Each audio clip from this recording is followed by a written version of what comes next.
Hello YouTube, welcome back. If you are new to our channel, don't forget to subscribe and hit that notification bell so you get notified when we upload a new video. Give us a big thumbs up and comment. We always love to hear comments from you guys. We haven't been recording since, just yesterday I guess. Ow, that was my foot. Oh, so much work. Or maybe the last 2 days, I can't even remember. We've been really busy with appointments and a lot has changed. Let's see, I think the last video was just, ow, kind of hurting my foot. I gotta move my leg. Okay.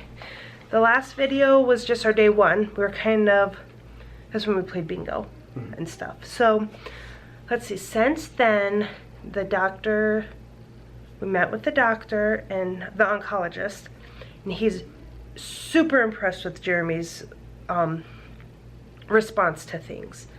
Like the one medicine, Jeremy has a mutation, I guess. Yeah, a mutation that they said he was either born with it. It's a genetic mutation that he was either born with or it formed from the cancer. Either way, it responds really, really, really well to this one chemotherapy. I think it was like oxyplatinum drug. And so that's really good news. Bad news is the kids will be, if he was born with it, then there's 50-50 chance that our children will have it also, and they're more than likely to get cancer. And I think it's like very common with like 3 different cancers, but it's very treatable. And I gotta rest my arm, it's getting heavy. But let's see what else there. Do you want me to explain it? I've been explaining it so much. Yeah, he likes to talk about himself, so let him explain it. I like to talk about the good things because, I mean, God really blessed this week. So we came in not knowing what to do, what's going on, what to expect. It was very, didn't know. And so, you know, we started off Wednesday morning and we get there, they do a COVID test, then they, or not test, but they do a screening. They ask you a couple of questions, check your temperature, stuff like that. I was like, when did you get a COVID test? Well, I'll get one before surgery. Yeah. But anyway, so, and then you just start meeting people right away. And I gotta be honest, Cancer Treatment Centers of America is amazing. Like, they do everything that they possibly can to remove stress, organizing travel, hotel, transportation, all of that stuff. And the staff is upbeat, the staff is very helpful and hopeful. Couple things, they don't like to use the word cancer here, they like to say disease. You know, and so had a chance to sit down with my oncologist like in one of our morning appointments on Wednesday, and we sat down and he comes in and well, he's my oncologist now, but he comes in and he's just like, you know, he's like, your body has obliterated cancer. And he goes, this is amazing. He goes, I've never seen anybody respond this well and this fast to treatment, especially with how little treatment you've had. And he goes, so that's a really, really good thing. And he goes, the only fear that I have right now is that your body did too good of a job. And he goes, because then we won't be able to see the cancer, the dead tissue on the liver. Yeah. And he goes, we won't be able to see those dead things. He goes, because if cancer is going to come back, it's going to start in the liver. And he goes, so right now it doesn't show up in the PET scan, so we're going to have to do an MRI, which will be the following day. And he goes, so, you know, he goes, hopefully we can still see something. He goes, because the surgeon just can't go in and start cutting. And he goes, yeah, because just blindly hacking away at you. He goes, we want to do surgery. He goes, because if the cancer is going to come back, this is where it's most likely to come back. And he goes, so this is going to give you the most survivability. And so we would like to go in, take those spots out, those problem areas, and then from there, you know, finish chemo, and then we'll do surveillance mode. And so like the game plan right now is upon, you know, well, we had to get clearance from the surgeon first. Yeah, we talked to the surgeon. We talked to the surgeon. He was a really, really wonderful guy. But wait. So one of the things that he said when he came in is that I was a perfect candidate for surgery. And then he checked my stomach, where they had done, you know, stomach and abdomen, and he was really impressed that there was no radiation scarring. There was no signs that I had radiation treatment. And he says that's a good sign to me that your organs are going to look good, and that's going to help things. And so we did have the MRI, and I think they said the spots are just, if you see just like that tiny little spot, they're just mostly like all that. under 1 centimeter. Pretty much the cancer inside me is dead. But if it's going to come back, it's going to come back from those dead cells. And so they want to get into the liver and, get the problem areas. But what we learned was going into cutting the liver is going to be him taking 40 to 60% of my liver. So at first when I heard that, I was really like, oh, wow, that's a lot. And he looks at me and he's like, but it regenerates. Yeah. It'll grow back. Yeah, and he said that, and he goes, there's also a small chance at that point that we would look at your colon and possibly do the resection right then. He goes, it's a very small chance. And he goes, but I can't make that determination until I'm in there and I can actually visually see things. And they'll take your gallbladder. Yeah, they're taking the gallbladder because it's kind of in the way for them to get to the liver. But he said the only issue with the colon is he doesn't have he doesn't have you'd have to be able to see it. Right now they can't see anything. So it's I guess the fun part is like you always hope that cancer's just gone after treatment, but what they said actually makes a lot of sense. Like it's there and it's dead, but it can regenerate. And so, and if that happens, that could be problem. We don't want that to happen. Getting to remission is the goal. But so as of right now, they're going to take 40 to 60% of my liver, which sounds scary, but it's actually this is the best option. And then they'll check the remaining tissue to make sure it's what's called a clean border, and it's healthy and there's no cancerous things there. So the oncologist was hoping for this scenario because this is the best option for me, that they could see enough to make a decision to be able to get those problem areas out. I'll be in the hospital after surgery for 3 to 4 days, and then I'll have 5 to 6 weeks of recovery. And then after that, we'll do 6 more rounds of chemo, and so I'll be traveling here to Chicago every other week for 6 rounds, so 3 months.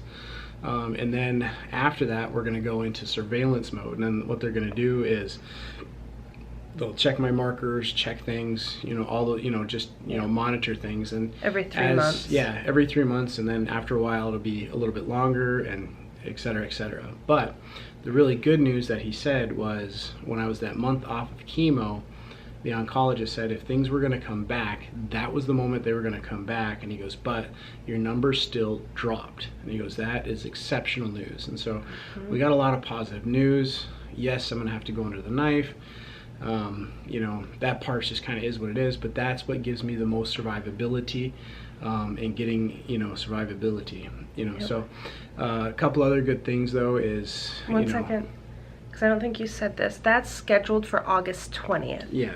Because he does have to be off of the one chemo that thins his blood, I guess. He has to be off of that for a month before they can do surgery. Well, 6 weeks. Okay, yeah, 6 weeks. So that's scheduled for August 20th. Yeah, and so now Monday I'm going to be, so they extended my stay through Monday, our stay. So I'll be here Monday, and they're going to put my port back in. Because with the whole blood clot issue, they explained how they would have done it. Part of it was not removing the port. They would have left the port in, treated things, and then, anyway, so they're going to put the port back in, and then that day they're going to do infusion. And so then I'll still have a chemo pump, so we'll be here till Wednesday, and then they will then they fly us home. So, but the fun part is I have to get approval through my insurance for the one drug. So whether it happens or not, we'll see. But what they said, if it didn't get approved, it's not a big deal. They would just fly us home Monday morning or Monday at some point. Yeah. So long story short, things were really good, and the best we got the best possible results we could have asked for. Because you don't want those dead cells sitting inside you, because that gives them a chance to come back and regenerate. This is getting things out, and my body's doing great. you know.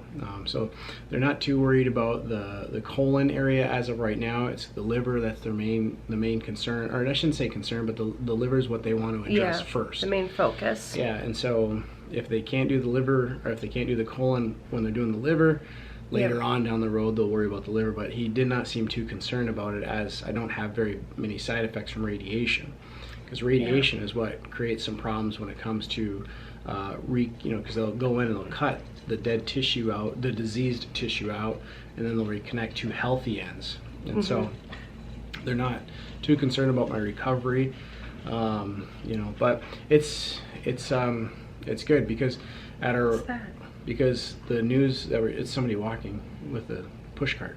Anyway, so I'm gonna edit that part now. Sorry, it was a weird noise I was hearing. Yeah, it was wheels being pushed on a cart. Oh, you know, like the wheels. Okay. You know. Sorry, that was like outside our window. Scary. No, it's just like it We're sounded almost like sounded rain. Like somebody was climbing up. No, it sounded like rain to me, and I'm looking. I'm like, there's no rain. Yeah, you should just probably edit this. Great, fine. Yeah. Go ahead. Anyway, So anyway, as you know, my last oncologist, which I do appreciate, and I appreciate how far he's gotten me. I appreciate everything that they've done for me. I'm not knocking them one bit, but he had a different mentality on how to treat things, and his mentality was, doing chemo, not doing surgery. He was more hopeful on the chemo doing work, and me staying on an aggressive regimen, for years. I'm not comfortable with that. And so when we came here for a second opinion, the opinion that we got here is what I'm very comfortable with, what we're very comfortable with, and we feel is the best option. But in no way am I'm dissing them. They have been great to us. They've been wonderful to us.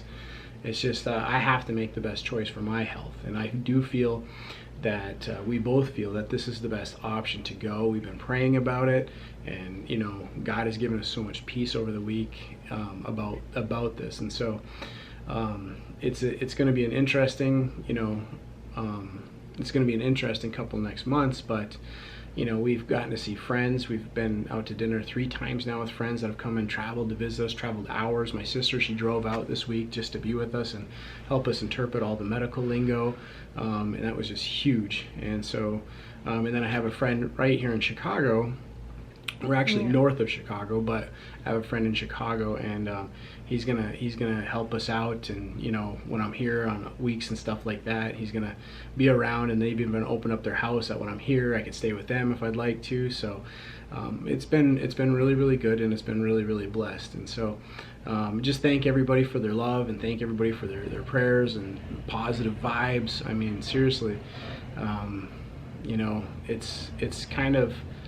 it's scary to think about cancer, especially stage 4.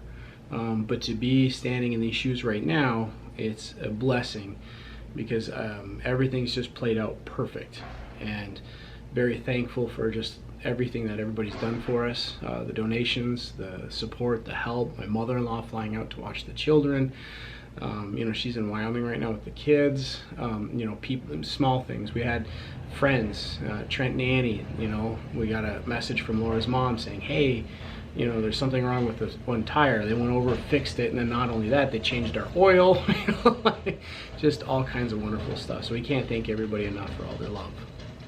And just continue to pray for us, and because this is a very major surgery, so continue to pray for that specifically. It's not that big of a deal. It's the liver that big. regenerates. You're losing your gallbladder too, and you're gonna have a big scar. So scars are cool. Just pray for that, and yeah. It was funny because when the oncologist comes in, and is like, yeah, they're taking 46%, or they're taking 40 to 60% of your liver. It regenerates. That's why he said it. All right, so we will keep you guys updated. Tomorrow is going to be kind of a lazy day, I guess. Well, I guess it depends on what we do. So we will be back on... Not rent a car. What do you call it? Turo. We gotta do a Turo, Airbnb for cars. All right, until next time, guys. Bye. You're so boring.